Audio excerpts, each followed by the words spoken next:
Greetings and welcome to the Department of Tangents podcast. I'm your host, Nick Zano. This week's episode is a bit different from previous episodes in that it doesn't feature an interview with one person about their work. For the Thanksgiving episode, I am celebrating a couple of things for which I feel very thankful, and that is the existence of the Kids in the Hall and Mystery Science Theater 3000. Both happen to be celebrating 30th anniversaries in television this year, so it seemed fitting to put them together. The Kids in the Hall first came together as a group in 1984, but their pilot episode debuted in October of 1988, just about a month before Mystery Science Theater 3000 began on Thanksgiving Day, November 24th. I had not previously thought of these two shows as linked, but it warms my heart to think of all this wonderfulness being revealed to the world in the same year. So to celebrate, I asked two of the funniest and most thoughtful pop culture ponderers I know, comedians Ken Reed and Lamont Price, to come to the podcast kitchen and talk about the history of the Kids in the Hall and Mystery Science Theater and their own personal thoughts and experiences with the show. It's a long episode and we wind up tangenting off on everything from Eddie Murphy and the Clumps to the A-Team movie. So if you're traveling for the season, just put on your electronic audio device and we'll help you get to where you need to go.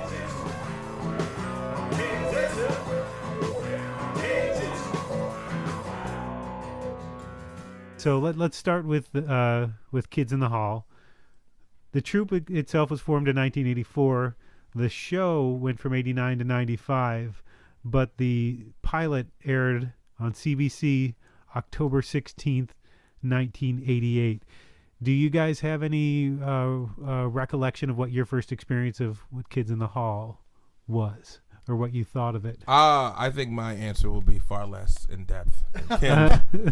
So I just remember it coming on. I don't think it came on sort of a conventional hour. I don't remember it being like a prime time. It was on HBO originally in the U.S. and then Comedy Central used to air it after Yeah, but school. didn't it air like...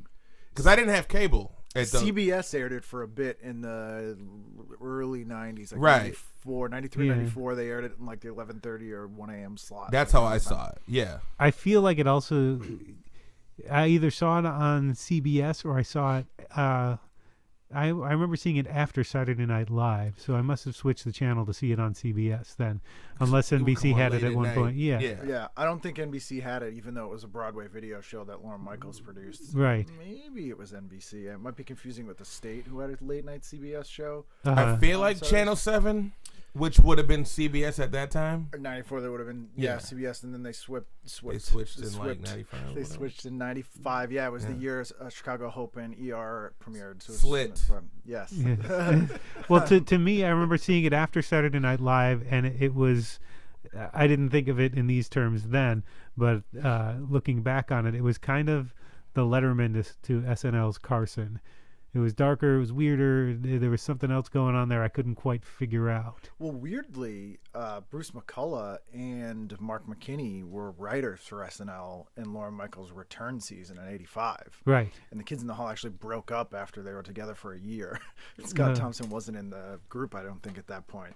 But, and I remember Bruce McCullough because he was in one commercial parody that he wrote about just saying no to the Army. And it was like and you think it was the year that Anthony Michael Hall and Robert Downey Jr. and Joan Cusack were in, and it looked like these kids going into like a crack house and buying drugs. Then you realize it's an Army recruitment center, and because they pull back, and Anthony Michael Hall goes no, and it's like a general, and then it's just like the Army. It's like playing with a loaded gun. And it was like this weird anti-Army ad, and Bruce McCullough was in it. So I remember seeing him on that. So that was the first person I recognized when I saw Kids in the Hall on HBO. Mm-hmm. Must have been 89, flipping through channels. And the first sketch I remember seeing was they're in a sauna. I don't think it's from the pilot. And Dave Foley has a towel around his neck, and he's talking to the guys, and he goes, "Guys, can I ask you something?" And they're like, "Yeah." And he goes, "Have I always had these breasts?" I remember that. He's got like full breasts. Yeah. Yeah, that's the first sketch I remember seeing and being like, what the hell is happening? That's a doozy of a first sketch to see. But it definitely reminded me more of Monty Python than SNL. Yeah. I think that I don't have a specific memory. I do remember seeing it And it's in the same way you described it. Like, for me, it was like, oh, there's this other thing. It's late at night. And with many things that I was attracted to watching on TV, it was something that was different. And I felt like kind of, I was getting away with something. And it was like, oh, this shouldn't be on. That was such an important feeling. Yeah. That's such an important feeling, I think, when you're like a teenager or a kid seeing something that you're getting away with seeing it. Well, it's also like there's two factors, I think, as well, in the sort of pre-internet age when it's easier to confirm what you've watched. Like my wife and I were just talking the other day. We were watching something and it was like, "Who's that actor?" And we pulled it up in a second on our phone. Oh, I know him from this. Yeah. But before you could do that, you would sort of half remember these shows, and especially stuff that was weird.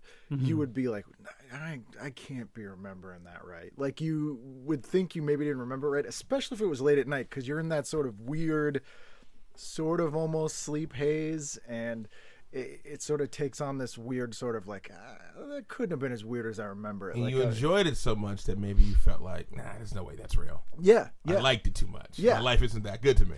That happens to me a lot, but I don't trust my memory. I just don't trust my life. Good things. Oh, I really enjoyed that. But I don't know what it is. And you couldn't easily find other people to confirm it either. Yep. Because you'd be like, guys, was anyone watching CBS at like 1 a.m. last night? And you couldn't. So no one could corroborate your story. So it was kind of. Oh man, I was out with chicks at that. Yeah. Of course you were, and I was never. My life is normal. Because after, weirdly, if I to counter program that, I believe NBC started re-airing episodes of SCTV Network 90 after that's SNL possible. in the SNL slot, and they did that from the mid 90s till like the early 2000s, and that was the only place you could see those for a while. I've never thought of a connection between SCTV and Kids in the Hall, or perhaps it seems somewhat natural to have thought of them as sort of, successors, or in some way just because they were both Canadian sketch shows, they were both a little off the beaten path. But I've never considered the possible similarities between the two.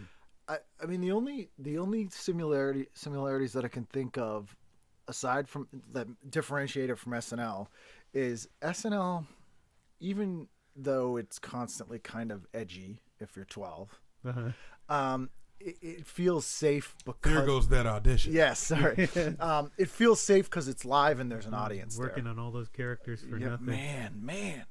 My impression of Elizabeth Warren is fantastic. I just got a text from Lauren.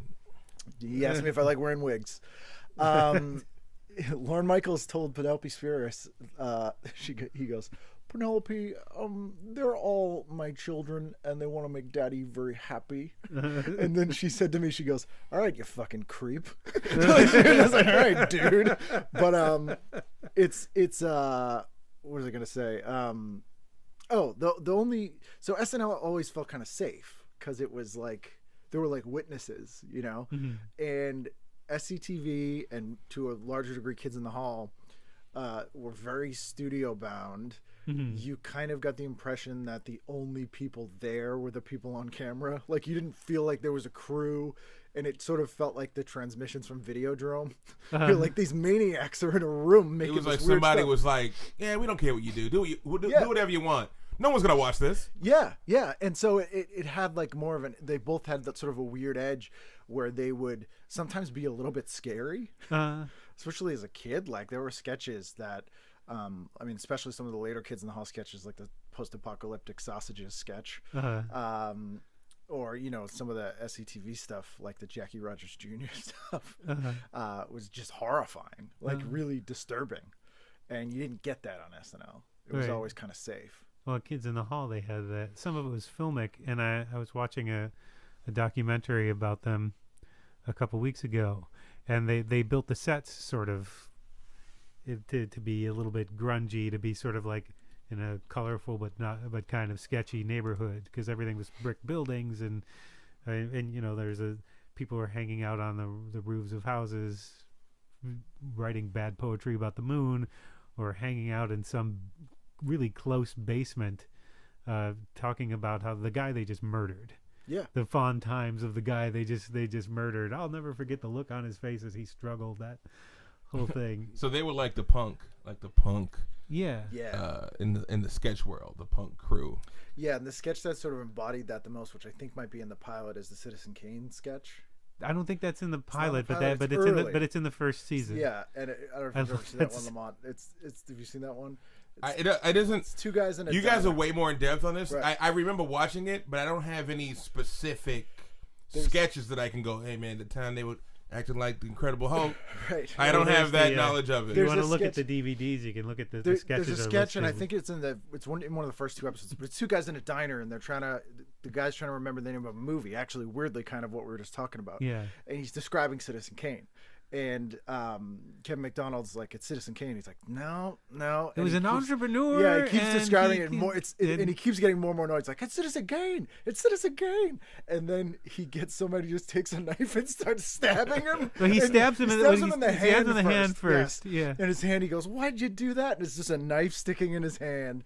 And then he's like, because it's Citizen Kane. He's like, no. And then he just starts stabbing him. Well, he says, "I'll take the knife Yeah, out yeah. of your hand if you admit that it's Citizen That's Kane." right, Like, yeah. no, it wasn't. And then he. Yeah. The guy's name is Citizen Kane. Yeah, and that was the sketch that I was like, oh yeah, to your point, this is way more extreme now. Yeah. Because the premise is a pretty standard sketch premise. Like, it's funny that this guy's clearly describing a thing that he's claiming isn't the thing, which is very Monty Python. Yeah. But that element just took it to a new level. And the weird thing about that was Monty Python would get gory. Yeah. Even on the show. I mean, in the movies, absolutely. But it was cartoonish. And when the Kids in the Hall would do it, it felt like weirdly kind of like real. Like a little more. It was less... I don't know why. That might just be me. But it felt like a little less... Maybe they were more... I mean, maybe they seem more modern. Maybe you Yeah. get identified Well, I with think the character. Like these... I might know these people. Right. Yeah. They didn't have those funky accents. Yeah, they didn't seem as highbrow. Yeah. Well, there was. They definitely cultivated a particular image, and they definitely saw themselves as better than anything else that was going on at the time. They had that sort of attitude. They also had shadowy men from a shadowy planet that played live in between the sketches. And didn't sound like anything else that we had on. Right. That surf music type, weird spy music. I remember. Yep. Although I do, speaking of SCTV, now that you mention it and I'm thinking about it, Bruce McCullough reminded me very much of Rick Moranis' stuff on SCTV. Yeah. Because Rick Moranis was not a Second City guy. He was a weirdo that Dave Thomas knew from working in radio. And all his sketches, he used to film on his own, didn't write with anybody, and they wouldn't see them till the show aired. They'd just be like, what the hell's Rick doing? And it'd just be bizarre, like weird monologues and that kind of stuff. And McCullough, especially early on, had a lot of that kind of stuff where it would just be like him and the camera. And then eventually they all got their own monologue character. Obviously, Buddy Cole. Right. Buddy Cole started season 1. Yep. They all sort of would do the stand up and break the fourth wall thing from very early on. The first episode, I think that's the first episode of season 1. There's the sketch of Dave addressing the camera, talking about cancer. Yes. And saying, Bruce, do you have something? Apologize. Yeah, he apologized. So the good news is we found what's causing all the cancer. Bruce, you have something to say? Sorry for all the cancer. Yeah. It turns out it was Bruce. But that was super strange for them. Like most sketch shows establish a framing device of we're us. Like, it's Lamont and Ken and Nick, and we're doing our sketch show. If we're talking to the camera, we're kind of being us. And then you go into the sketches and they play characters. But the Kids in the Hall, aside from that, and maybe one other time, they never did that again. No, they did it. They did it somewhat frequently because they would do be it, like, at least I'm in this season person. 1. Maybe they stopped after that. Because I always remember, because it was a blind Mississippi Gary. It was once McKinney started doing that character, they very rarely, if I can remember, and I might be wrong, would be like, I'm Mark McKinney, I am Kevin. Well, they would say, hi, I'm Mark McKinney, or hi, I'm Dave Foley, because Dave Foley in season 1 also had the I don't care much for rock and roll playing the guitar. Yes, that's right, yeah. And McKinney, it was mostly Dave, I think, that did the hi, I'm... Because he was the de facto leader. He would kind of take the host role, sort of.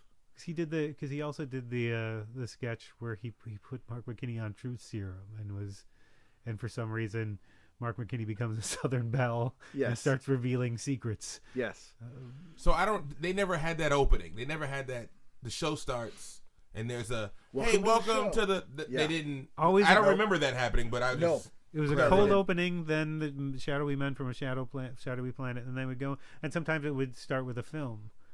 And then go back into the studio. They'd usually have a running gag or a sketch they went back to 2 or 3 times. Usually like a filmed piece. Yeah. That would sort of frame the episode. Like the Head Crusher. Right. Or like the 30 Helens Agree. And that had to add to the darkness to it because there was never there was never okay, Arnold Schwarzenegger's here tonight. Right. This is not real. Right. It was never tethered to the pop culture world that we're used to.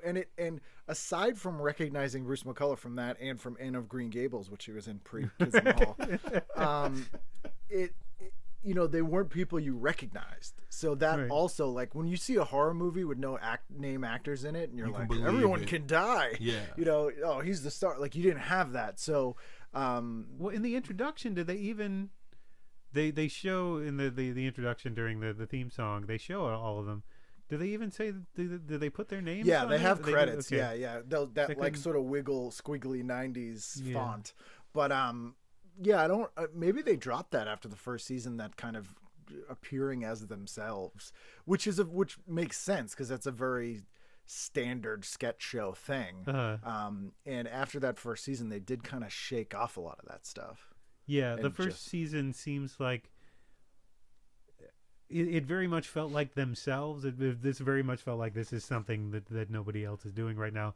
But there was a lot of Monty Python, I think, in that first season. And it's their live show. Like, it's clear they've been doing a live show for 5 years, and these are the filmed sketches. And then they kind of run out in that one season. They kind of run out of the 5 years of sketches they've been doing on stage, and then they kind of have to start doing really weird stuff. Yeah. We got renewed? Yeah. Like, because I think in season 2 you get like the film piece with like My Pen and like 7 Things to Do Today, and like that just really weird stuff. Well, that's something I think that MST and Kids in the Hall have in common, that it felt like this thing that no one else knew, and it was sort of a secret handshake. Kids in the Hall. Mystery Science Theater. Well, I've got a pretty good idea. If you know and like these things, we're probably going to get along. Well, I remember both being huge on the tape trading circuit. Like, that's how like people at HBO, they would tape Kids in the Hall and then they'd copy it for people because obviously not everyone had it. So like you'd have the Kids in the Hall tape, or especially MST3K, not everyone had the Comedy Channel, especially that first year. They would specifically say circulate the tape. Yeah. So it was kind of like that kind of added to it because it was like a bootleg, like, hey, check this out, kid, kind of thing. That's the best stuff, man. Yeah, with Mystery Science, I didn't have cable. Yeah. So I remember it being in syndication somewhere. And I remember the first time I watched it. And I remember watching it, and I remember that what we talked about earlier. I'm getting away with something. This is too good. And I remember not being able to describe it to my friends. Yeah. I would just be like, you don't understand. It was just me going, you don't understand. And they'd be like, what are you talking about? You don't understand. They just sit there. So they just sit there and they talk about the movie. Yeah, but it's not... There's a robot. This robot, and then there's this bubblegum, this bubblegum dude, and then there's like a human. I don't know how they met. And then it was just, they would not get it. And I try to, and that's what I guess made me like it more. Do you remember what episode the first one you saw was? What movie it was? I don't. I remember. Here's what I remember. It was an alien. It was a movie about an alien or a creature of some sort. And I remember one of the guys saying, and this is what really tickled me. He's like, Alf's back, and this time, Pod People. Is that it? Okay, people. Pod People. And the creature's name was Trumpy. Yeah. Okay, yeah. That's what I was like. Oh, that's something. I couldn't even understand why I thought it was great, but it was like the little thing and like the small things. I still, whenever I try to tell people about it, no one gets it. Melissa, my wife, and I went to see it the live one last year, the last tour, and she likes some of the episodes and she likes it some. Okay, and And she wasn't as thrilled with the live version as I was, but she said after me, it's like, but now I understand why you watch movies the way you do. Yeah, I mean, it was the opposite of Kids in the Hall in that it not subversive, purposefully not subversive. Yeah, and very much there's a conceit here, like that I'm in space and whatever, but we don't believe it. And we're not pretending we believe it, and we know it's a show. And Joel's not playing Joel, but he's still playing Joel, right? And he's named Joel, and they're playing themselves basically, and the curtain was very thin, and you were kind of, they were bringing you in, and you were kind of friends, which I think you need to have for and that they were day like to work. These slackers, like we kind of snuck into this theater, right? We're not supposed to be here, but also brilliant in what they're doing. I think there were a lot of similarities. I think that they weren't MST was never necessarily subversive. They were cutting, and they were all Midwest guys. So that sort of flies under Midwest cutting. Yeah, which so is different. So it's sort of you don't feel the cut unless you're what was Mitchell? What was the guy who played? Joe Baker. John Don Baker. You don't feel the cut until that later. Again was a Mike thing. Like when Mike came in, even though he had been the head writer for years, like his stuff's much meaner. It just is like. In the relationship we had with the bots was different too. Like Joel had a very like I created them and they're kind of my kids kind of thing, and Mike had like these are my college roommates kind of thing. Well, they were his stepkids. Yeah. I was thinking. That's what I was thinking. Yeah. I was like, you're not my real kid, so I'll treat you like I treat you. But I think if that show had started with Mike initially in that tone, it wouldn't have worked as well for me because maybe not. Yeah. The key to that kind of thing working is that you can't be assholes because. We've all been to the movie theater when some dick kids are in there thinking they're being funny and they're just dicks and they're not funny and you're not in on it and it's annoying you, and they hate the movie.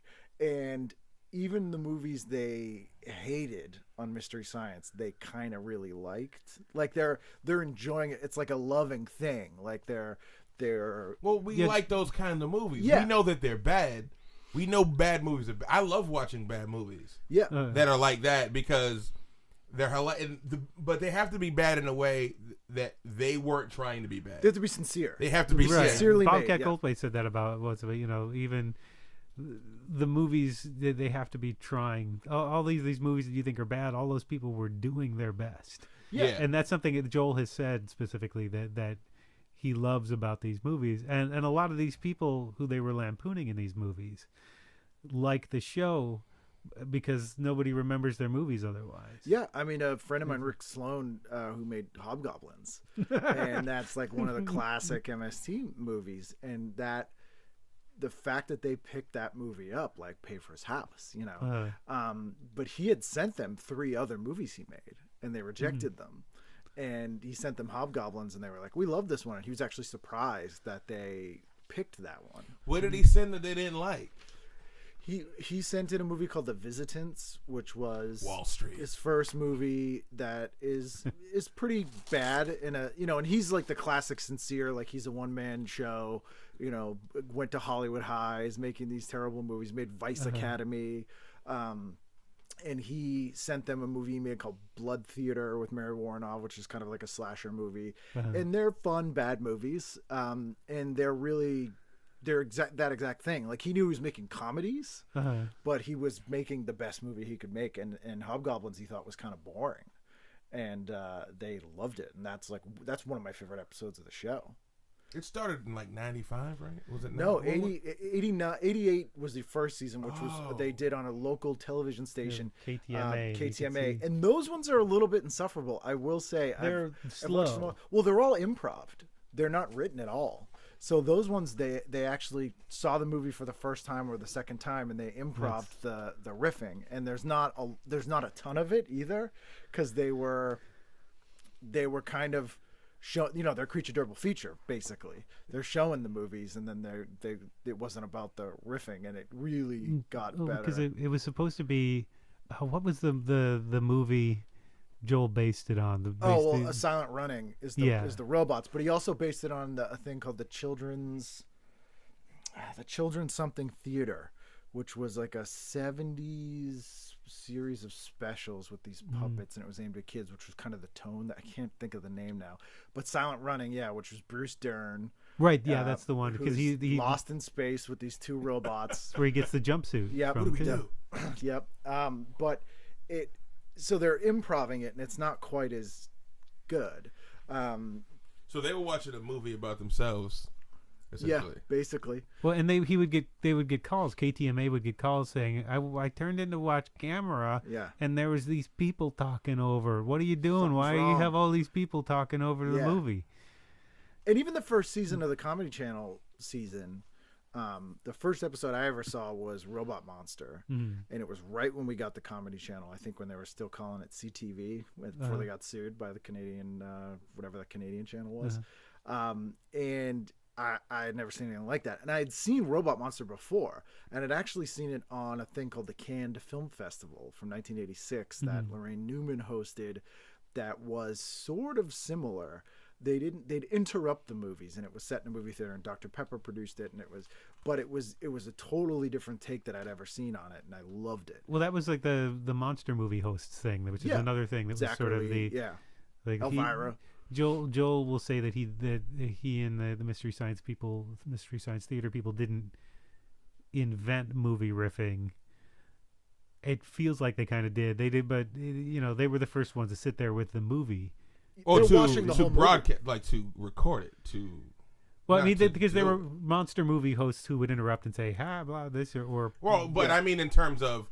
We're watching this movie in the theater, and we're commenting on it. We're here the whole time. Yeah, right. Yeah, that was the big difference. Cause like they were the first to sort of record, like bring that to TV. We didn't really have commentary tracks or that sort of stuff. They were just sort of coming out in like a mid-'80s if you had a high-end Laserdisc thing. And that was November 24th, 1988. 88 was when it premiered. Thanksgiving. So the new season, which is only going to be 6 episodes long, is going to premiere on Thanksgiving Day. And for those who are looking forward to the Turkey Day Marathon and don't want to choose, they're going to do the Turkey Day Marathon a week before. Oh, nice. They're going to make that available so that you can watch that and then watch the new one. Is that going to be, I know it was YouTube? Shout Factory's Amazon channel and then YouTube as well? YouTube, they've usually had it on YouTube, I think. Yeah. And I remember seeing it on YouTube. Yeah. Yeah, that's when they do the Turkey Day Marathon. Okay. Yeah, I miss those days. Like in the old Comedy Central days, they do the Turkey Day Marathon and they do a Saturday Night Live marathon at Christmas. Like I loved that kind of crap. Like it's, but the riffing was different in that, they're there the whole movie. Yeah, and the only thing close to it before was there was an improv troupe in LA called the LA Connection. They have a theater on Burbank, and they used to do a show on Nick at Night called Mad Movies, where they'd actually revoice movies. So they did. If you're going to go back that far, then you'll go back to Woody Allen's "What's Up, Tiger Lily." Yeah, but they were which is fantastic. They were a weekly show, so they'd do it every week, different movie, and they'd do. But what was the difference? They'd make a whole different. They didn't comment so much as they. Okay, I see. Yeah, they took the audio out completely and redid the whole movie, and so that was fun. But this you got to enjoy the movie with people, right? And those could get a little bit too mean, a little bit too laugh at. I think that when you took the whole is in the movie, like you felt. I don't understand. Yeah, so like Night of the Living Dead, I love, and in the Mad Movies version, it kind of craps on the movie too much because they've revoiced it. The one joke I remember is they go upstairs and they see that rotting corpse. Yeah, they kept saying it was like lettuce that had gone bad, and then they made the whole movie about a guy trying to find lettuce for a sandwich. And it was just like, this is Night of the Living Dead. This is a seminal film. But isn't that in a way sort of a testament to the effectiveness? Like they made you feel that way. Yeah. Oh yeah. By the way, do you remember the Kids in the Hall Night of the Living Dead parody? No. And then it didn't happen. There's no way that he doesn't know if it happened. It didn't happen. You can look on the thing. I remember Night of the Masturbating Zombies from SNL. Do you remember that? No, I don't remember that. They aired it once, and it's really funny. And they show these zombies from the chest up and the knees down, and they're like, they're zombies. They're masturbating, because the whole premise is that zombies are always like, It was really dumb and funny. Yeah. Well, the Kids in the Hall, they did this a couple of times where they would take a movie trope and just sort of walk through it bored. So it's two people like sort of loping through the woods, just sort of half-heartedly saying, "Oh, we're being chased, we're gonna die," and then Dave Foley and Kevin McDonald as a zombie, just sort of walking in and loping, and Mark McKinney, they go into a house and they close the door, and then the zombies just open the door and they go and run, and then Mark McKinney just puts a chair in between them, and they wait for a second, and the zombies push the chair away. And they go, "Oh no!" They did this with a cop this sounds thing familiar. too. I remember the cop one. Yeah, the cop one where at the end the board sort of fight. But again, the difference between the two is that they Kids in the Hall was really not referencey, right? Which is so not like SNL either. Like it was so non-specific. They always made fun of sort of whole genres or did pastiche stuff, or completely unique. And the thing about Mystery Science that I loved was it's very specific. Like they would make the most specific references and the most obscure thing, and they still both worked very well together. Well, both shows had extraordinary world building. I think when you were in those shows, you were in those shows. Like I think it part of it had to do with Kids in the Hall was those 5 people. It wasn't like Saturday Night Live, which was a franchise at that time. So it was their... They had a different catering system. Like the NBC it needs to be a broader thing. Yeah. Because it's a network. Saturday Night Live is bigger than the sum of its parts. Yeah. It exists outside of the people on it. Kids in the Hall is Kids in the Hall. Yeah, it's these guys and that's it. Just like Monty Python was. You couldn't do it with other people. Yeah, it was its own world. So is Mystery Science Theater, although they did pass it on, but it is, it felt Wasn't like that a bit easier though, because you don't really see their faces that much. Yeah, you just see the host. You can identify with the voices and the personalities, but you don't see them, so maybe you don't grow as attached to. Oh, these are different. Well, the thing I do remember when season 2 of Mystery Science is when I really started loving the show, and that's after Josh Weinstein left and he got replaced with Kevin. And I remember being like, I don't like this because Tom Servo had a very, very different voice. But the thing that worked there is everyone who replaced people on a role on that show had worked on that show since the first episode. So like Mike had always been a writer, so it was kind of like Mary Jo Pehl had always been there when she took over for Dr. Forrester, so it didn't quite feel like you were getting step parents, right? Because they had the essence of the show, and then so you felt that it was very sincere and yeah. So the integrity of the show was never broken. Yeah, and the other thing, and I wonder if this is a difference too between these two, and I apologize how much I'm talking. It's okay. But all the way all those people on Mystery Science met was they were all stand-ups. Yeah. And they all met doing open mics and stand-up shows in the Midwest together and gravitated towards each other because they had sort of similar interests and senses of humor. Whereas the Kids in the Hall all kind of matured as comedians as a collective. Like they kind of basically started as a troupe and formed their sense of humor sort of together. Well, they were 2 different troops, and and then they came together. It was Bruce and Mark were out in Calgary, and Kevin and David were in Toronto, and then Scott joined the group later, his own kind of thing. And that was what Scott Thompson is so underrated. Totally, as an actor, even. I love one of the reasons I loved Hannibal was because of him. He's great in what he was on. Was it Voyager? He was on a Star Trek thing. He was really good, and but they seem to have gelled as a group and found this sort of comedic voice. Yeah. Whereas the Mystery Science, you get a real vibe that they're all individuals who are friends because of shared interest and have their own kind of things going on. It seems like the difference between a stand-up group and an improv group. Right, but what comes at me when I'm watching the show is a similar kind of vibe in terms of getting sucked in, and this is its own thing. And I think that world building, I think having a really great theme song in both cases helps. I was looking for the similarities, and there are some things that, those are two big things for me. Well, I think they're all guys who are the same age too, so they're drawing from very similar mid-century stuff. Right. Guitar vibrato, also they have that in Yeah. common, because Shadowy Man and the Shadowy Right. Planet. Plus, like the upper Midwest and Canada, not that different. Cold places. They were making shows in cold, isolated places outside of New York or LA. Yeah. So you remember your first MST. You don't remember your first Kids in the Hall, but you remember liking. I just remember seeing it and going, okay, there's still TV on. I didn't have cable, so I had to that's why I asked about CBS, because I remember CBS.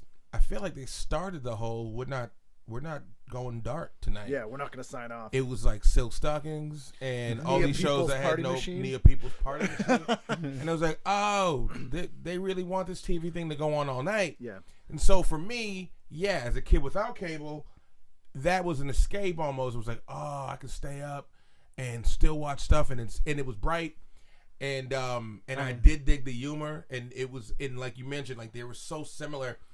And they just seemed, it didn't seem like a sketch show as much as it seemed like, I don't think they know there's cameras on them. Yeah, they're amusing each other kind of. Yeah. I didn't think of this until we started talking, but there was a vibe that was very similar to some of the horror movies or action movies at the time too. Kids in the Hall, just from a sort of viewpoint and setting, and as a viewer watching it, has something in common with like Surf Nazis Must Die or The Warriors. It was campy. It seemed campy. Maybe not. Maybe it wasn't campy, but just how it was presented to me made it campy, because it shouldn't have been. Yeah, it's not. It wasn't slick. It got slick later, but they kind of leaned into it being real homegrown on both shows actually. Mystery Science, I think that was the aesthetic, and Kids in the Hall, I think that was the necessity. Just completely organic. Yeah. And when both of them went into movie theaters, it bombed. Yeah, and I love Brain Candy. And Me too. I really dislike the Mystery Science movie. I think for Brain Candy, I think it was just that it was the mass audience wasn't, and I'm just gonna say it. People are stupid. Yeah, and it was just like, this isn't mindless. That's what they thought. They were not ready. They were ahead of their time. Or were they? I don't even know. They were ahead and behind. I mean, sketch movies were popular until the mid 80s. You could do well with a sketch movie, and I think Amazon Women of the Moon was probably the last was one going to be the next thing. That's a great one. But that didn't do well. And people started getting that kind of thing on TV a little more, so they were looking for that less. I think Brain Candy is better than all the Python movies because it's a sketch movie that tells a story, and the two things that torpedoed that was they all hated each other by the end. Dave because Foley their quit. lives were falling apart. Yeah, he had his own trailer and he had news radio. He quit. He's not a writer on that movie. He was writing and starring in The Wrong Guy, which is still one of the best comedies I've ever seen. Like all great bands. And the studio abandoned the movie because they wouldn't take out Cancer Boy. And they realize now how they should have just taken out Cancer Boy. It's not that funny, right? But they could have put it on a DVD, or they could have been like, it seems like such a weird hill to die on. Cancer Boy. It was Bruce McCullough, who is a bully and is also, especially then, and was very much like, no, fuck you. He was. So they had the we should do it. No way, we're not doing it, man. Yep. And when they did that, the studio was like, you're opening in 4 theaters, and we're taking out the marketing.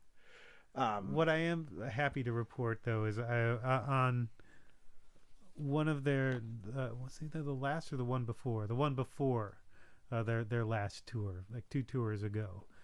I saw them in Boston, and I had reported on it for the Globe, so I get to go down and see all of them together, and to see all of them in one room happy. And Dave Foley offered to roofie me.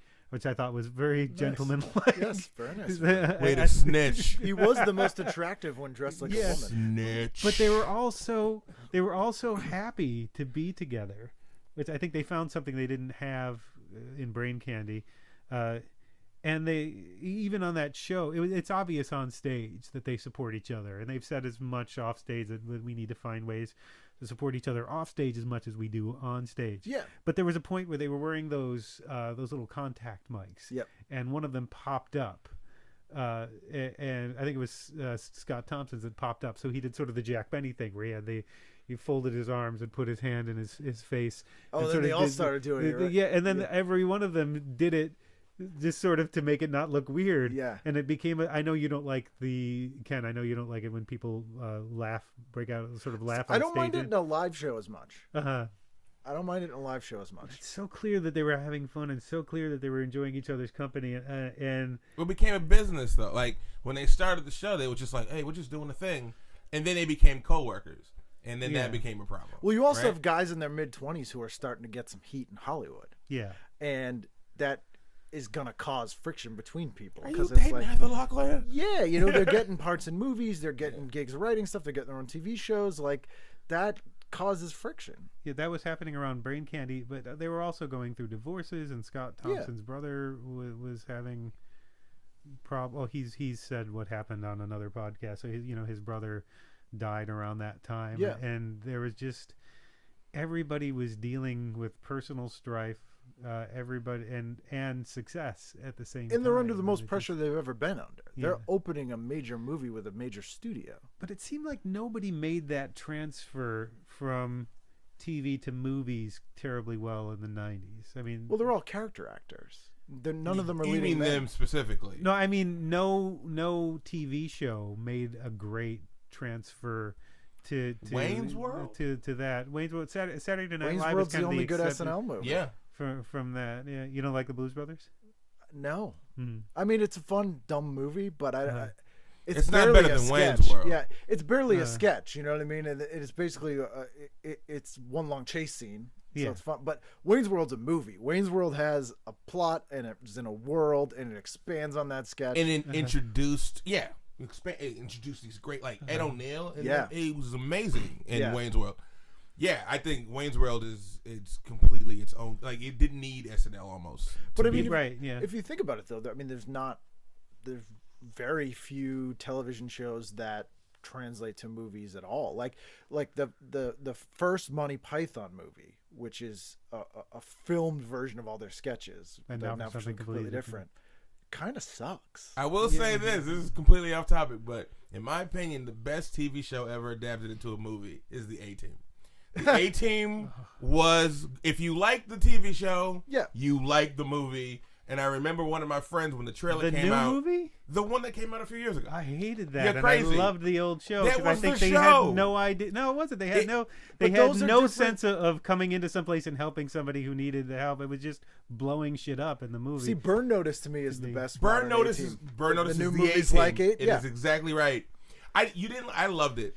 I was mad at myself for spending money on it. But to me, those are different because those are, you're taking the premise of an old show and no one else who had anything to do with the show is doing anything with it. Right. We're talking about like the Dark Shadows movies, which were the whole cast and the people who wrote the show. Oh, you mean, okay, you're talking about right. like Kids in the Hall. Right, all right. You could argue that's mostly what I was thinking of. Like, Yeah. because Monty Python had that success and Saturday Night Live was hit or miss, but they put out 1,000 movies. No, it was hit and a lot of misses. Yeah, Keenan Ivory Wayans sort of had that.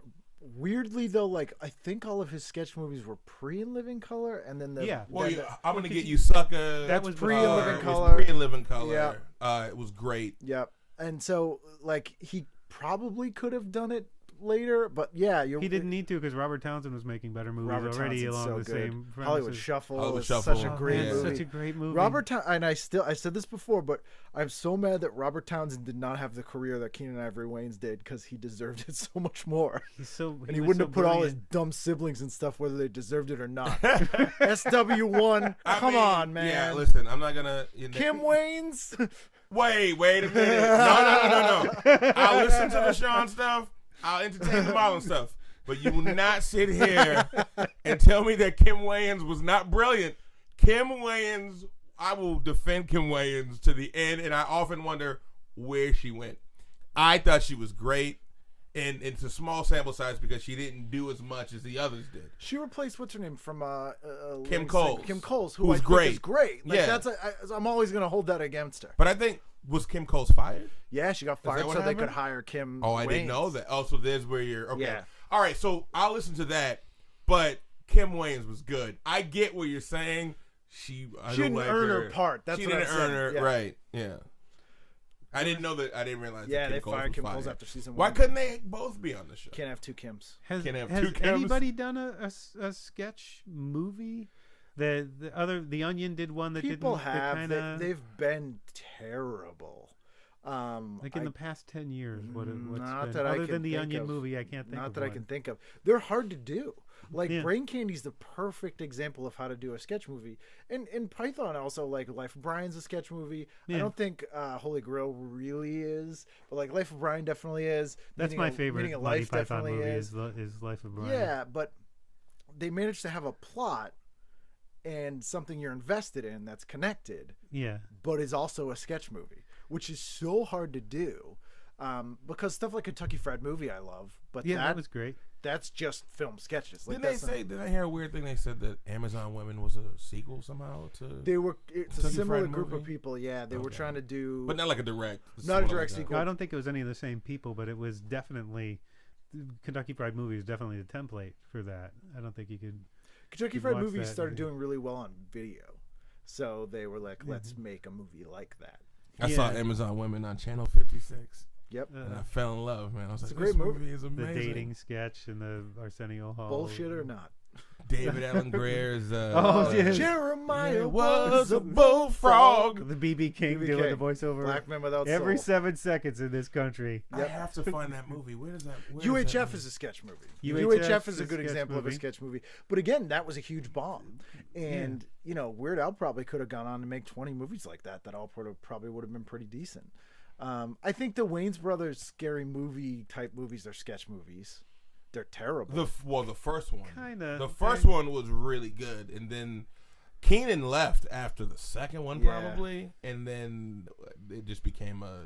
They're kind of, but they're not the ensemble from a TV show moving no, to it, so but, it's not but quite in the same format thing. they are. And like who the guy that did There's- like epic movie and superhero movie and all that stuff. Yeah, those all are of those sketch are movies. sketch. But they're not, you know, I think there's not really that many notable sketch comedy shows in the last 10 years.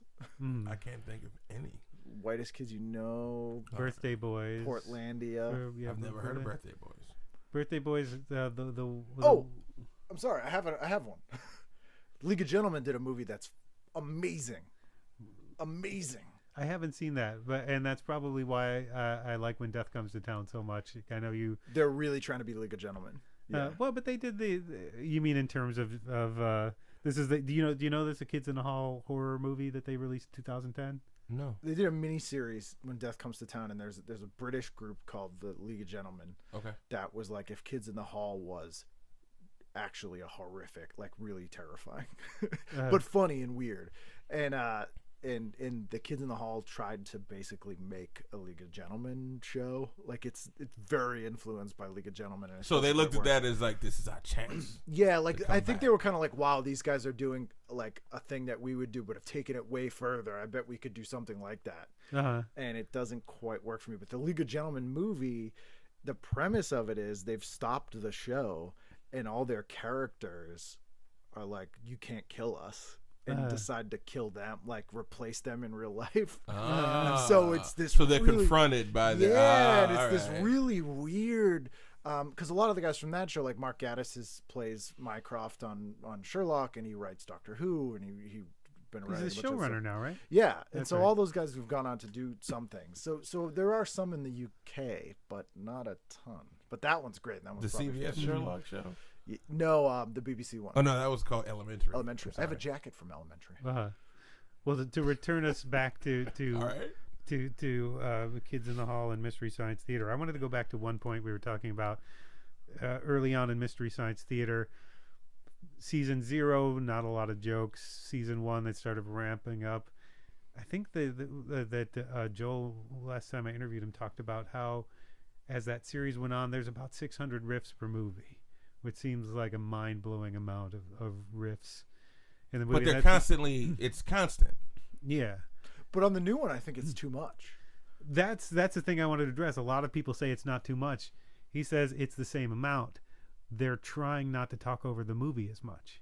So they're trying to stuff them all in between the dialogue. So you can see that a little bit. They don't want you to miss anything. Yeah, but I mean, it takes away from the authenticity.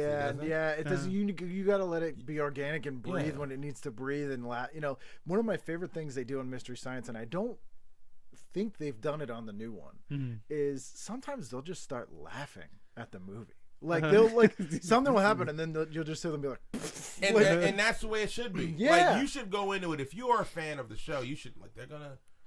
No one. I can't imagine someone going, "Wait a minute, I missed that part." Let them do what they do and kind of enjoy it. Yeah, and it's too. I don't like it which is why I don't really like riff tracks. There's some great ones. Santa Claus versus the Ice Cream Bunny, fantastic. That's a great one. That's their best one. But sometimes it's way too dad joke. They try to do like too many, and I kind of get why they do it because of the model they originally started with. But they do too many like current reference jokes, which don't always fall flat. And then the cinematic Titanic was way too scripted. So they're sitting there reading it, and it's almost robotic. No pun intended, and it doesn't have that organic, like we're hanging out vibe. It got to there when they started doing live exclusively. By the end, East Meets Watts is a Stone Cold classic. Yeah, but it took a while. Like, and at its worst, it sounds like people reading lines, and they're not really watching them. It feels like they're not watching the movie. I did get spit on by Joel at the Somerville Theater because I came in a couple of minutes late. And they do a spit take because somebody says the N-word in that, and they all turn and spit. And I hadn't been sitting there just a minute last time Joel had looked, and he spit like right in my. It's like one of those fan honors. Oh my God, Joel spit on me. That's how I react when I hear the word Nabisco as well. That's right. But I talked to him after. He's like, "I'm so sorry, I didn't see you there." Yeah, it's.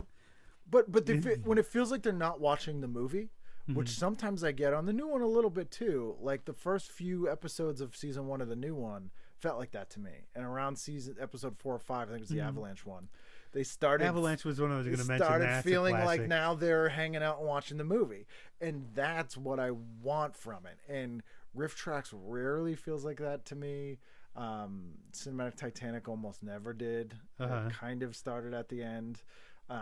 Where do we fall on live riffing?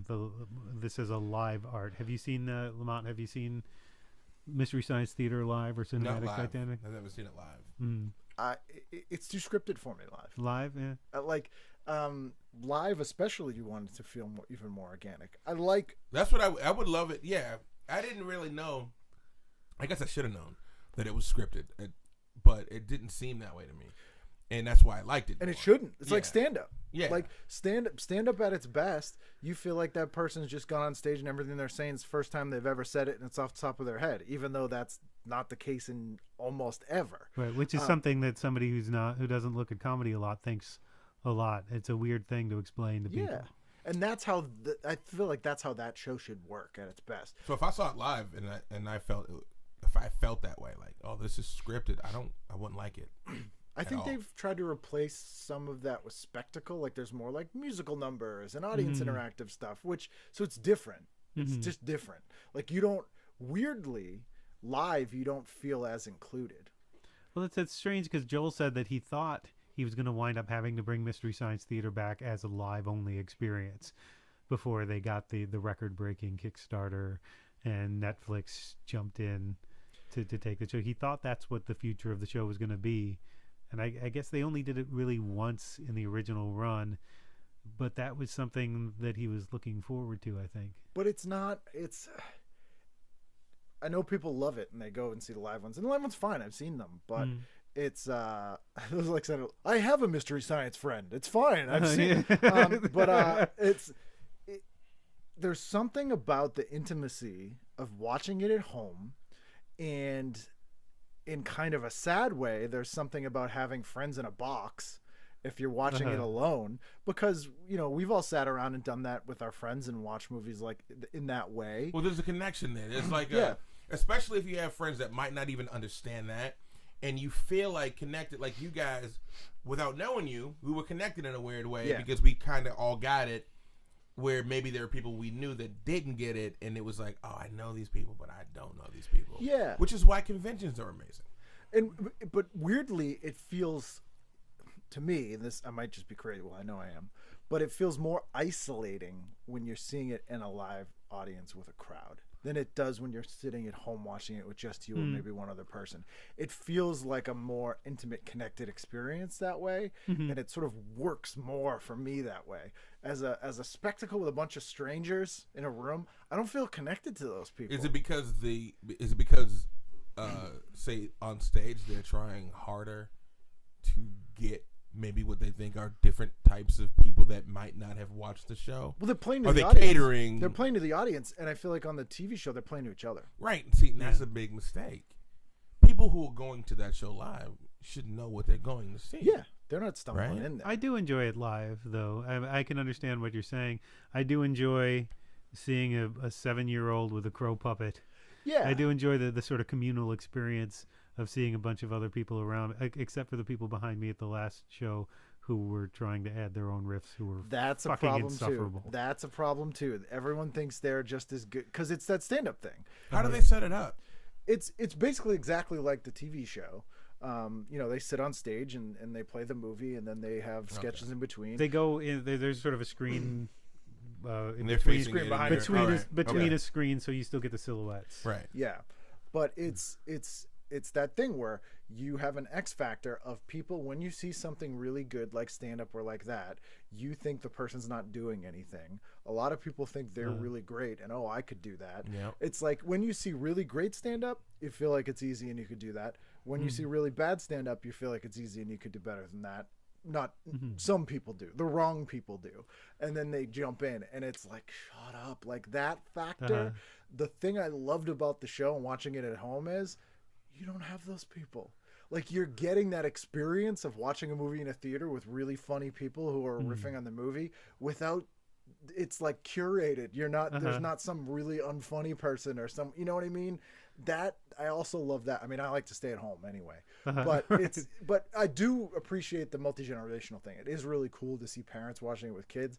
And I think that goes back to Joel's sort of original conceit of that show being kind of sweet and never cruel in the humor, which is, I think, where the Mike era gets a little bit too far sometimes. But definitely in the Joel one, you can watch that with your kids, and your kid can appreciate Robot Monster and enjoy it, and while also appreciating and enjoying the mystery science element of it. Well, but Mike still does have that delivery, that Midwest delivery where he can sort of say, "Gee shucks, I hope you and your kids die in a fire," and you kind of go, hey. Wait. yeah. But it could be it just could be too much sometimes, you know. Well, how do you like Jonah? Jonah's okay. I personally like Jonah. I haven't seen the new one yet. So I can't comment. Baron's the best part in the new one. I will say that. Now, who does Baron? He plays Tom Servo. Okay, yeah. Baron's far and away the best part of the new one. Jonah is way more straight man, I feel like, than Mike or Joel were. Yeah, okay. It feels like if Joel's a dad and Mike was a stepdad, Jonah's a new stepkid.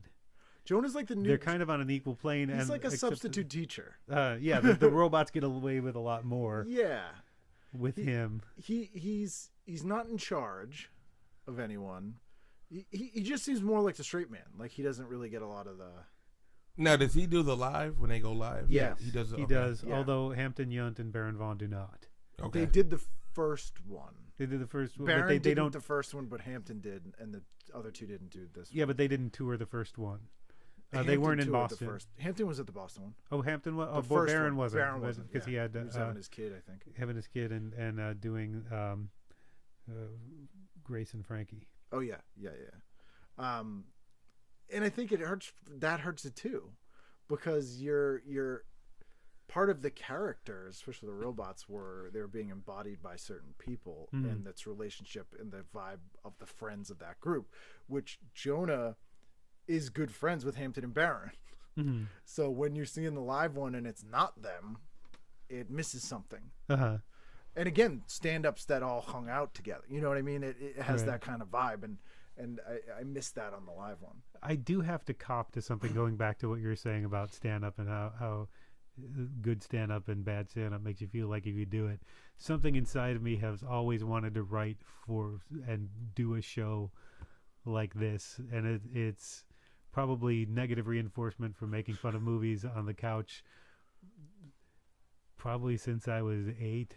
We all do it. Getting yelled it out. I wonder if I could turn this terrible personality trait of mine into a trade. But everyone does. I mean, it's like a coping mechanism. It's like it's Stockholm syndrome, where some movies were so bad. I wonder too, like when we would commit to things we didn't like when we were growing up because you spent money on it, or you're like, I'm invested in this. I rented this. I'm gonna watch it, and so you would cope with it. However, now nobody does that because people don't spend money on things. They just switch to the next thing. Mom bought me these shoes, so they're cool. I don't care what you don't care. But there were so many movies that I rented and were terrible, and I never even thought of turning it off halfway through, or you would sit through the whole movie. And so you kind of had to make fun of it sometimes to get through it. So that was the other thing. It was this like, it was almost like a hazing. That you would get through those things. And I think that's kind of lost on people now because they're like, why are you watching this if it's bad? Watch something else. It didn't cost you anything, because they could just you got a million options right now. Yeah, and I think that's why I like seeing the generational thing, because they're introducing their kids to the fun of that, where I don't think they would have come at it in the same way we did. Mm-hmm. You were about to say something. No, I was just going to say that's how I treated the last 2 seasons of Entourage. Yeah, because you're committed. I've you're come like, this far. I gotta finish it out. But I think that's like we're like the last breed who does that. You know what I mean? People like I've committed. Yeah, people bail on shows all the time, and I always think about it in terms of music in too. Seconds sometimes too. Because like not even full minute of. I don't like this. Yeah, they'll just switch. Well, if I'm invested, like if it's one thing if I just watch it for the first time and go, I think this sucks. But if I've invested 5 years into something, I gotta see the rest of it. Yeah, it's time or money. It's time or money. Like albums, I always think of like there are albums that I bought because someone recommended them, and I hated it, and then I sat down and I'm like, put the headphones on and listen to it, and I'd listen to it till I liked it. You know what I mean? Because I'm like, I spent $10 on this, and then some of those albums are like my all-time favorite albums, but I could have easily have just been like, first song sucks, bye. But you're rewarded for investing in whether it's your money or your time, 5 seasons or $10, like there's some value to that. I know as a musician, if I can listen to things that maybe I don't like it, but as somebody who writes and performs, I'll look for something. Oh, well, maybe that's a good idea. I like the way these 2 guitars push up against each other. I like I like this rhythm. I like the way they treated the sound of the room. This is something I can get out of a lot of things that I don't necessarily like. As comedians, do you get that watching comedy or watching even sitcoms or funny movies? Is there something you can take from something you don't like as a professional? I can watch anything. I can watch terrible sitcoms blindly, like just because it's just background noise. I was saying this to you earlier on the way here. Like I can watch bad TV. It's just sort of, I'm so used to TV. Growing up on TV, it's almost comforting just to have white noise. Yeah. It's a terrible sitcom. I watched The Big Bang Theory with no shame. Mm-hmm. No shame. That show is awful. But I like the idea of what that show thinks it is. Mm-hmm. I like a show, if you have a gang of people, they're doing things, the gang this week, I will watch it, even if it's terrible. Because you're getting something out of it. You're enjoying the dynamic or enjoying what they're trying to do. And I think to the question you're probably asking, I think that ties into us coming from a world where whatever we got for pop culture, we were going to experience it because that's all we had, or we were invested in it in some way. So we're going to find whatever we can to enjoy or experience out of it. And enjoy is probably not the right word, because sometimes you're like, oh, you rewriting that joke, or you're like, oh, they should have done this, but you're still invested in it by giving it enough of your time and thought to like rewrite it, or be like, oh, that one actor is way better than this show. Right. Like they're, that kind of thing. I don't know if people do that now, because, I don't know if it's necessarily good. I know we grew up that way and that's how our brain works, but if you didn't ever have to do that, why would you? So I wonder if people do that. Like, it's different with live stand-up, because we've all had to suffer through terrible comics. And so you do sit there and go, well, if this kid did this, he could be all right. Or, if you restructure, you're rewriting or restructuring all their stuff because you're stuck there. But when it comes to like watching or listening to stuff, like you don't have to do that. But that seems crazy. Like, of course we're going to watch it, and see what we like out of it. I want to talk quickly about reference comedy too. The Mystery Science Theater has a lot of references. Kids in the Hall does not have a lot of pop culture references, but you have to do it a certain way. Tony V makes fun of the reference joke all the time, and but I've seen people do it so it's funny. I wonder sometimes, do I just recognize the thing they're talking about? Is that why I'm laughing? Or is there sometimes it's the rhythm of, like, as a kid, when I first started listening to stand-up comedy, I think I was 9 or 10 the first time somebody handed me Richard Pryor's Greatest Hits, and I would listen to it and I would laugh, and I didn't understand 90% of it because I was too young. The rhythm got me. So maybe the rhythm, if it's a reference you don't get but you still laugh, the rhythm is probably what brought you. And I think comedy of recognition, I think, is completely overrated and overused. And there's a British comic named Michael McIntyre who's garbage, and he plays arenas, and it's literally just, hey, remember this thing? Yeah. Remember this? Yeah. And it doesn't do anything with it. And Vic Reeves and Bob Mortimer, one of them did a character of that guy, and he goes, hey, remember old-fashioned pants? You'd put them on, and you'd have to put your leg through. Like, it was just, it's garbage. Like, that is a great point. Reference for reference sake is awful, which Family Guy does when at its worst. Yeah, but at its best, it's like an impressionist. They could sound exactly like the person, and you go, oh yeah.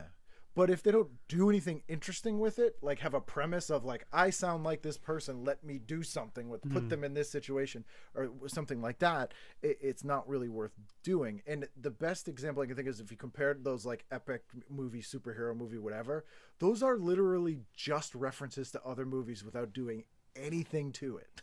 Like, oh, he does look like the guy from that movie. Whereas if you look like Mad Magazine is an unheralded Rosetta Stone of like a whole generation of modern comedy, because their parody stuff and their references, I would read 70s issues of that, I would have no idea what the things were they were referencing. But part of it's the rhythm, part of it is the context, like you get what the thing they're referencing kind of is, and you also feel like a little in on the joke a little more. You feel a little worldly because you're like, oh, I got that illusion, and it's directed to you. In Mad Magazine as a kid, nobody's directing anything smart at you, right? So if somebody's directing a reference at you that you don't get, you'll go look it up because they trust you to know it. My favorite references on Mystery Science are the ones that are very personal to them, that are a reference to their real life. Like Mary Jo Pehl wrote tons of those into the show. Like there's one that she would always write, would be like, put your shoes on, we're grandmas. Like whenever someone would pull in a car, and that's clearly something that's a reference to something her parents would say. And it's not from a movie, but like I get that reference and it's hilarious to me. Or I think they may have dubbed it the most obscure reference they ever had on the show. And it was someone taking a phone call and going like, who was it? And it was like, oh, it was the Murphys down the street. And it's literally the people who live next door to them when they grew up. But it's really funny. Like it for whatever reason, the specificity of that, even though I love specific stuff. It's great. Yeah. Like, and that's like a specific person's name, or like, even if I don't know what that is, I know what that is. You know what I mean? And I'd rather that than like like, oh look, it's Britney Spears losing her mind. Isn't there like, so like at a young age too, when you watch it for the first time and they're not explaining the references, they're just giving them to you. It's a trust. They trust you. And that feels good. Yeah. Like, they're not telling you, but you feel that they trust you. I know you know what this is. Yeah, you got it. I'm going to give it to you. Yeah. And that feels great, you know, when you're trying to, especially if you're at an age where you're trying to find out who you are. And for me, definitely did that for me. It's in jokes, too. Like that, like, the other thing I love in MST is it references itself all the time. Like, they'll reference other movies, you know, like Watch Out for Snakes and, you know, Why Don't They Look? There's kind of another different part of the continuum of that reference with Kids in the Hall. They weren't referential, but they could be incredibly satirical and current without mentioning a current reference. And it's in this weird sort of nebulous space, like the Running Faggot sketch. Was a comment. I couldn't tell you exactly what it was, where the thrust of it was. Zeitgeist of one way they're similar to SCTV is that SCTV did a lot of impressions of people, but they would never do a straight impression of someone. They would always mix them. So Jackie Rogers Jr., for example, is Martin Short playing Sammy Davis Jr., who's also an albino and one of the Winter Brothers, sort of. Like, it's a really weird, like, you can see what pieces he's taking, but it's not a specific person. And the Kids in the Hall did that in a similar way, less overtly. I think the only actual impression of a real person that I can think of was that Scott would play the Queen of England sometimes. Yes. But other than that, they really were accurately, very oddly, accurate. Yes, very eerily accurate. But they were always playing a pastiche of types or of people, and I think that goes back to their commenting on plots or on jokes, or, you know. Now like, Googling pastiche. Yeah. I'm new to the word pastiche. Now I've heard it twice like tonight. a pasta, like a mix up, like a, you know, No, keep going. Let me. I'm done. But they were still commenting. But they were still commenting on they had like Dave's Mr. Heavyfoot is a good example. He's being almost like a Mr. Bean. It's like a parody of French silent 50s cinema, but not in a real one, but it feels like one, and it's funny on its own, but it's funny because it's also making fun of that genre. And they managed to do that very well. But they could get into politics and current events without really referencing directly politics and current events. So they had the Dr. Seuss Bible sketch. But that was early on. No, I'm just gonna say wouldn't that freed them up creatively. Since it wasn't a specific reference, they can do more with it. It felt like they were commenting on something current, but God help you to try to draw that line right between the one thing and the other. It's like, well, this, and even in the Running Faggot sketch, they have the two rednecks that see him out in the woods, and their first line is "walking, talking stereotypes." Yeah, yeehaw! It's like, all right, they're talking about something in the real world, but it's projected. It's writ so large. Well, Brain Candy's a good example because that's probably the closest they've gotten to an overt message, in that it's about big pharma and depression, and that's very 1996. But again, is not a specific thing. Although Mark McKinney is Lorne Michaels in that movie. Yeah. Which is he's not playing Lorne Michaels, but he's playing Lorne Michaels, so it's still. He's playing the head of Rotor, but creators of Stummies. So again, it's kind of, and they told a funny story where Lauren saw that movie, and he goes, "Who's Mark doing?" And they're like, "It's you, Lauren." He's like, "No." Yeah. So they never. It's a great Dr. Evil impression. Oh, thank you very much. Yeah, and it's interesting too if you look at the way that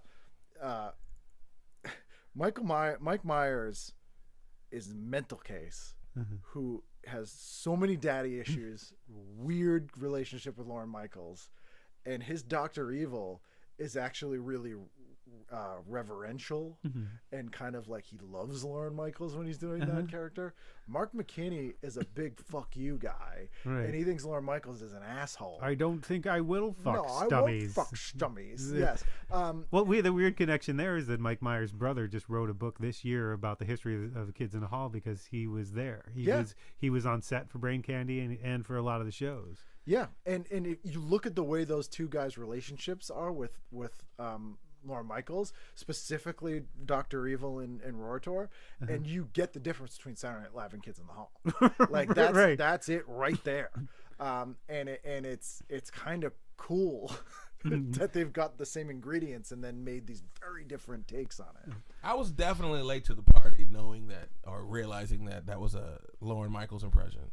I didn't think Dr. Evil. It didn't even cross my mind. Why would it though? Right. I mean, he would show up on Saturday Night Live, but I think now more so, but especially then, like most people don't know who Lorne Michaels is. You know what I mean? Or like at least not by voice or to recognize an impression of him, right? You know, a twice removed version. Of him. But it's interesting where Dr. Evil is supposed to be the bad guy and is like gross looking, but is really the one that's like a pretty positive, loving caricature of Lorne Michaels, and the one that looks like Lorne and is a successful businessman is a complete monster in that other movie. So let's pull back a little bit, look at both of these shows. Both of these shows start in 1988. Shortly after that, it seems like there's kind of a change in the tone of comedy. You get Mr. Show, you get Conan O'Brien. Do you think any of these? Do you think Kids in the Hall or Mystery Science Theater had any influence on what came after? Where do they fit in this sort of pantheon? I think so. At that point, I think so.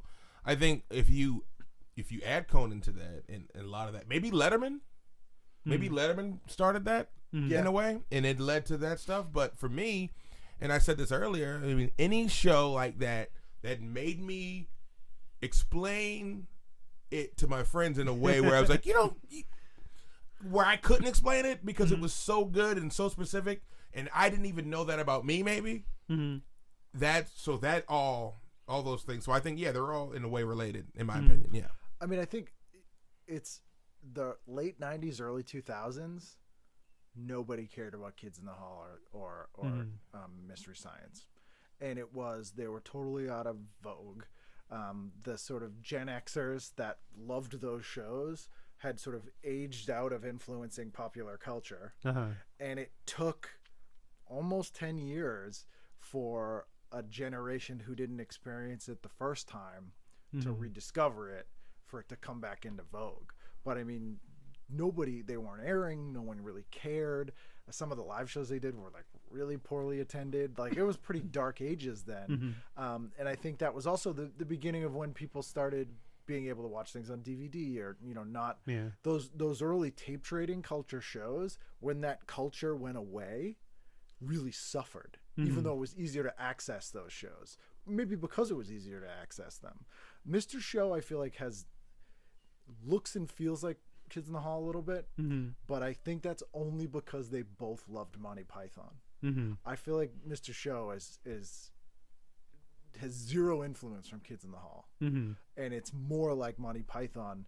It's clear that a lot of the people who worked on Mr. Show had worked on other sketch shows and were reacting to the sort of SNL model. We can throw the Ben Stiller Show in there because the Ben Stiller Show is 92, I think. Yeah. And I wrote down Bob some Odenkirk, of that. David Cross. Conan takes over in 93. Ben Stiller is 92. Mr. What about Show Dana Carvey? is Dana 95. 96, I think. Right? Danny Carvey show was great. Yeah, but that grew right out of Conan. I mean, that whole writing staff was Conan's writing staff. But yeah, even like Letterman, he was doing an Ernie Kovacs kind of Steve Allen-y thing, which was really not cool for about 20 years. Right. So there's a weird skip in the middle. And, in the early 2000s, late 90s, comedy was like gross out teen comedies, Dane Cook, like things that are as far away from Kids in the Hall and Mystery Science that I can think of, and it had to sort of come back around with kids who didn't like what was going on and looked sort of to a previous thing, because the people who kind of got it the first time around and were like just semi into it had sort of soured on it. Well, I wonder what the legacies are, because they can both fill theaters now on a live tour. But the last live tour, Kids in the Hall, they opened up a musical number in wedding dresses, and there was a line at the end about, about our audience, the 45-year-old guy and their very loving girlfriends. Yeah, who were dragged to the show tonight. But that's the nature of pop culture. I mean, I think with very few exceptions, like David Bowie would be a good exception. Once you hit a certain time frame, you're a nostalgia act, whether you want to be or not. You might still be pumping out great new stuff, but audience-wise, like you're not finding new people. You're losing more people to age than you're gaining new people. The people that came up with you are like, we still like you, but we got kids now. We can't really. Yeah. We're not young and rabid and are excited. And the new kids have their own. They have a new whoever. And when we go see you, it's also to recapture our youth when we saw you the first time. It's not as much like, what do you get that's new? You know what I mean? It's kind of like, remember we used to watch it? They're doing that again. Let's go. Or I want to introduce my kid to it, which is a nice new element. But you're not getting, they're not people, like I bring up Bowie because every 2 years he would reinvent himself and be relevant all of a sudden again. And almost nobody was going to see him because they loved him 10 years ago, because it was a completely different act. And in fact, if you were like, I really love Space Oddity David Bowie, and you go see him on the, fashion tour in '84, you probably would hate life. You know what I mean? And that almost never happens. Like you inherently become a nostalgia act in a weird way. And I think both of them sort of are, even though Mystery Science more than Kids in the Hall are pumping out new stuff, but it's still, it's I don't know how to say this without it sounding. The show smells like 1992 to me. Yeah, it's a retread. When I think of Kids in the Hall, I think of early 90s immediately. Which is why it was great. Which is kind of why it was great. Like it ended up being so of the time and sort of shaping the time that it stuck there. And things like I look at the new Mystery Science like it's like the band Rancid. In that, I'm sorry to equate everything to music here, but they look like punks from the early 70s, but they're not. You know what I mean? They're kind of doing a newer version of that thing, but without really bringing anything new to it. Other than that, it's they're younger people and it's in a different time frame, but they're kind of they're kind of the Stray Cats. You know what I mean? It's like the Stray Cats doing rockabilly in 1984. But if they bring an energy and enthusiasm to it, that counts for something. Yeah, it does. It's not. It's the Stray Cats. It's not Sha-Na-Na. Right. That, yeah. Looking at you, Bruno Mars. Oh, not a Bruno Mars fan? No, I don't. No. I don't dislike him at all. I'm just saying his act is very derivative of, what he would, like a Prince in a way, or Michael Jackson at times he's doing. I don't think he's bringing anything new to the music industry. I think he's just doing older stuff well. Like, is it Janelle Monáe? Is that her name? Yeah. She's kind of mining similar stuff Bruno Mars is, but is doing it in something kind of new. She's twisting it. Yeah. They're kind of starting with the same raw material, but that's the difference. And there's no diss on Bruno Mars at all. Yeah. By the way, Bruno, I'm I'm available to open. It's not bad. Yeah. It's not bad. It's just you're inherently trying to recapture something instead of create something. Yeah. That could be a whole other conversation. He's the most successful nostalgia act of all time. We should maybe revisit that whole conversation another time, because I have a lot of feelings on that as somebody who likes Americana music and who likes country music and who writes music in that vein. So trying to make something new out of old cloth. Yeah, I mean, as a punk, to me, punk is a time and a place, not a genre. I don't know what there is to do to literally pioneer sounds without just doing things the ear can't hear. It's creative movements, it's vibes, and they're tied to a group of people in a time and a place more than the sound, or the way it looks. Those are the sort of superficial things about it, and you can recreate those, whether it's comedy or music or movies. You can make it look like it did and sound like it did, but it's not the same thing, even if it's really well done.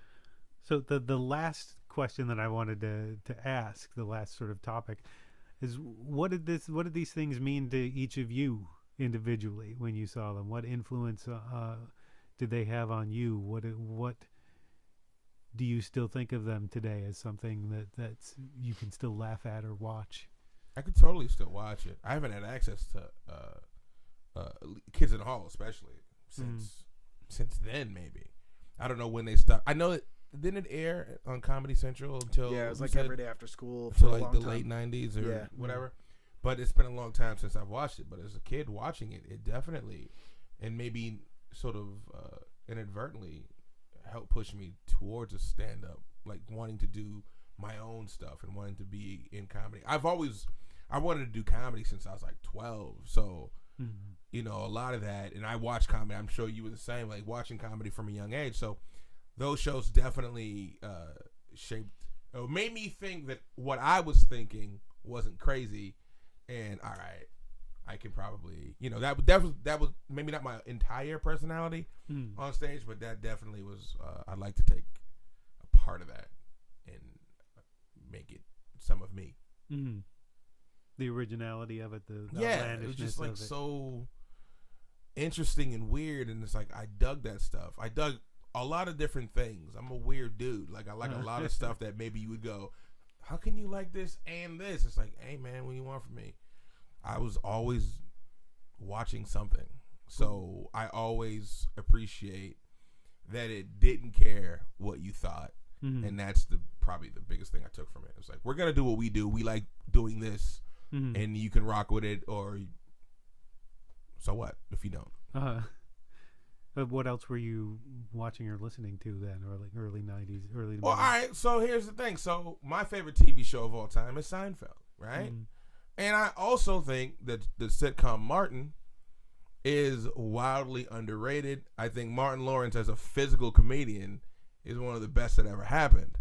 And, you'll encounter people who would be like, well, I watched one or the other, but I didn't watch both. So that's, I could watch it all. But they're not so different. Well, some people don't see it that deep. Yeah. Well, that's weird.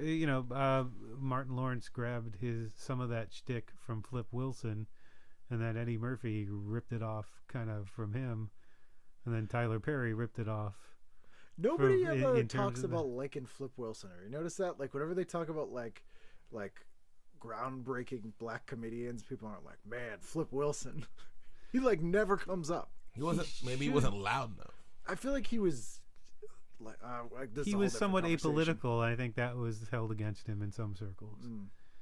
I think that probably some people felt his shtick was outdated by the time he was doing it, but it's a little bland. And to your Eddie Murphy point, like for me, like Eddie is, I always say that Eddie is the reason I do stand-up comedy, because when I was a kid and I saw Delirious on like video, and while like there's parts of Delirious that clearly you can't do now, but I mean just I thought he was hilarious, and I felt that his personality was a bit like mine.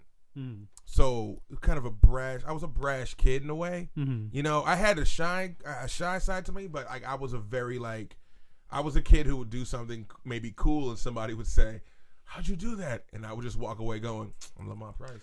Yeah, it's a confidence. It's a confidence and a cockiness that Eddie Murphy had from the second he was on SNL when he's 17 years old. Or whatever. I was thinking more in terms of Martin Lawrence sort of doing the drag thing on the show. Yeah, that's that became Eddie Murphy's career shortly after that. In all these movies and the clumps. And, that was later. And that's what I'm talking about. I think that's a different thing though. Like do you know Behi Janis?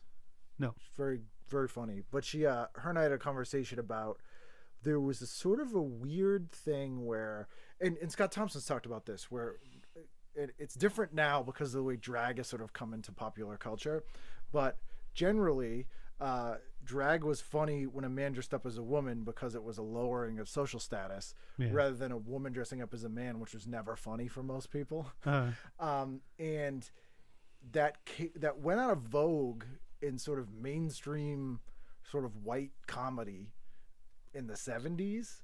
Like Milton Berle was a throwback act. It was very vaudeville. Would you rather be a pig? Right. Carson. Yeah. But, and I read a bit about this, but it stayed really popular on like the Chitlin circuit.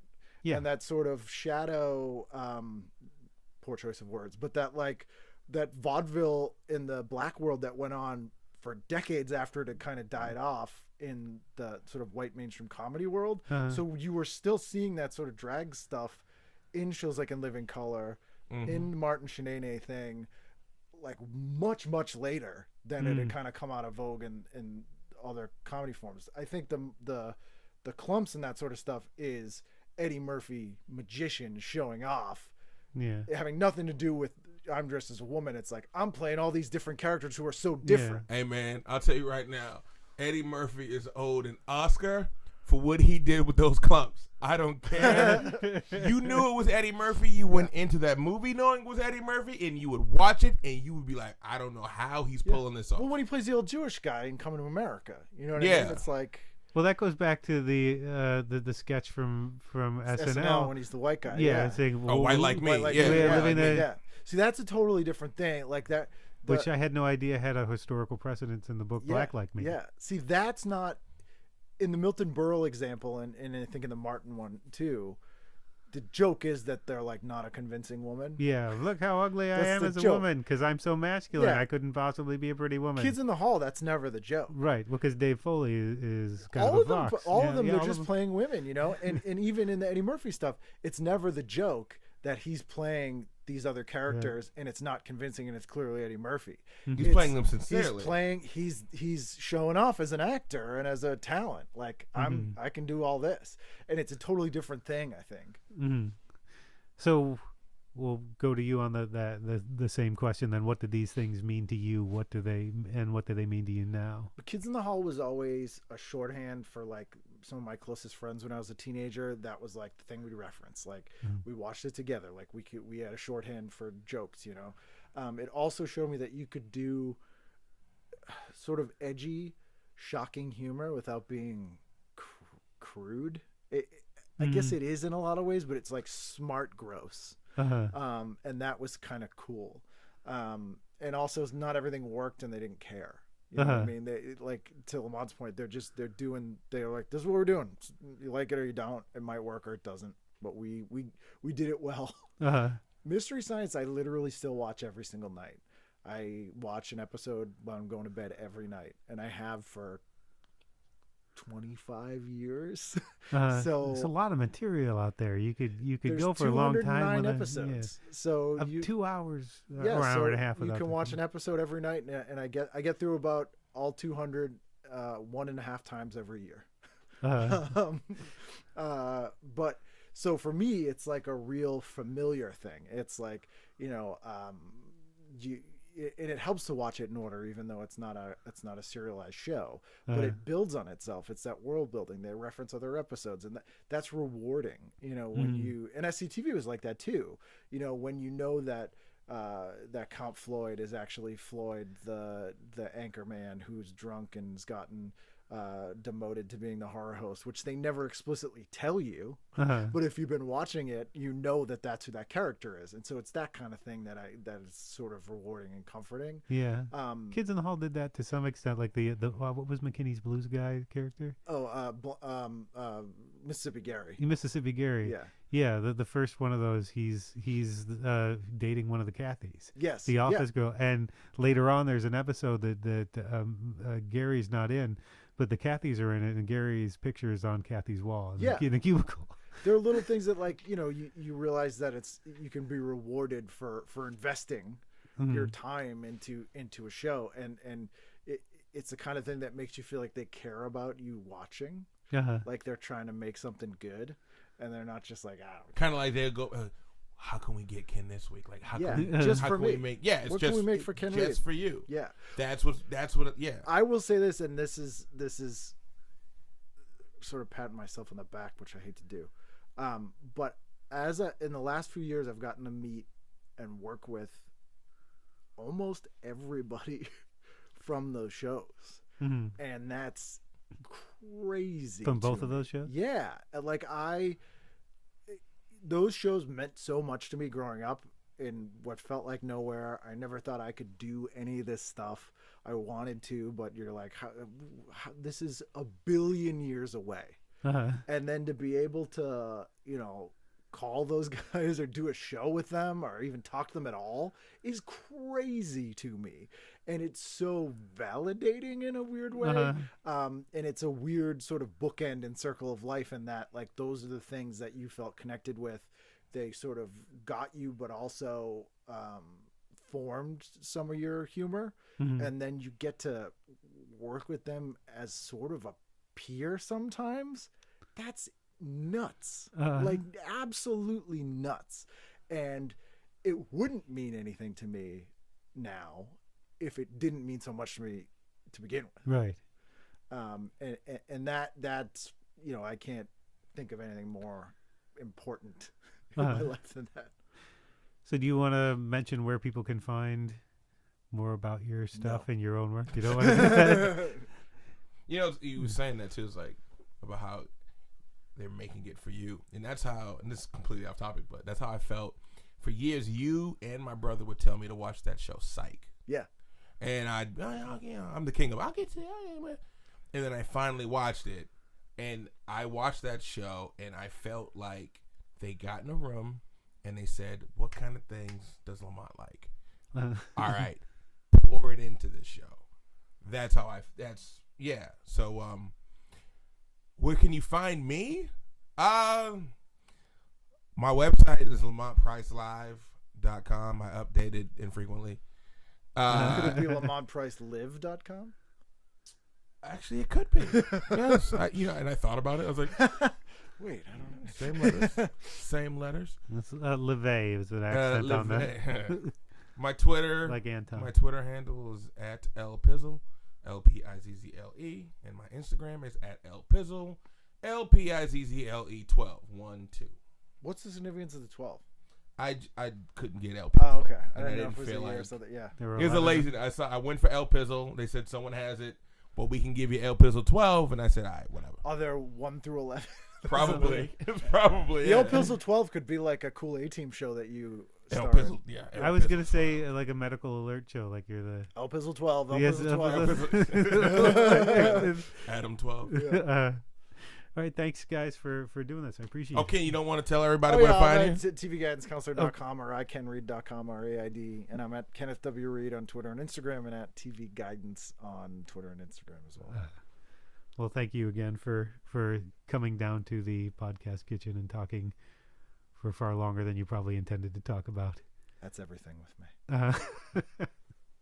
A nail to the head isn't always a trick. Thanks again to Ken Reed and Lamont Price for taking the time to speak with me. You can find them on Twitter and Facebook and search for Reed's TV Guidance Counselor podcast on iTunes and such. And as always, if you liked this episode of the Department of Tangents podcast, please consider rating and or reviewing it on iTunes and Stitcher or wherever you get your podcasts. It means a lot to see it, and it's an enormous help in getting the word out. Also, I'd be interested in feedback on today's episode. I had so much fun doing it. I'm considering doing more panel-style episodes, so drop me a line if you liked this. No featured track today, though I may come back and actually put something on here.